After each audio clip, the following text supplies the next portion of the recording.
তিস্তায় কিন্তু পানি বেড়েছে। আমরা সকাল থেকে বিভিন্ন এলাকায় ঘুরে দেখেছি যে ডেঞ্জার লেভেলের কাছাকাছি।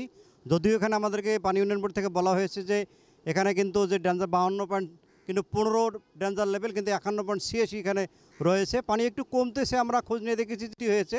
পাট কিন্তু ওরা কাটতে পারতো কয়েকদিনের মধ্যে, সে পাট কিন্তু তারা কাটতেই পারেনি। আপনি দেখতে পাচ্ছেন যে প্রচণ্ড স্রোতে কিন্তু আমরা উজানে খবর নিয়ে দেখেছি অনেক গরুর খামার তলিয়ে যাওয়ার কারণে এখানে গরু ভেসে যাওয়া দেখেছি আমরা। এখানে নানান ধরনের ক্ষতি কিন্তু আমরা লক্ষ্য করেছি। যদিও জেলা প্রশাসনের পক্ষ থেকে বলা হয়েছে যে গঙ্গাচড়ায় আমরা পর্যাপ্ত ব্যবস্থা নিয়েছি, পানিবন্দী যদি কেউ হয়ে থাকে তার জন্য আমরা ত্রাণ থেকে শুরু করে সব বিষয় বলিয়েছেন। যে এখানে গঙ্গাচড়া শুধু নয়, যে লালমনিরহাট এখানে রয়েছে, কাউনিয়া রয়েছে, এখানে গাইবান্ধার কিছু অংশ রয়েছে তিস্তা পাড়ের, সবখানে তার পর্যাপ্ত ব্যবস্থা নিয়েছে পানি উন্নয়ন বোর্ডের পক্ষ থেকে। কিন্তু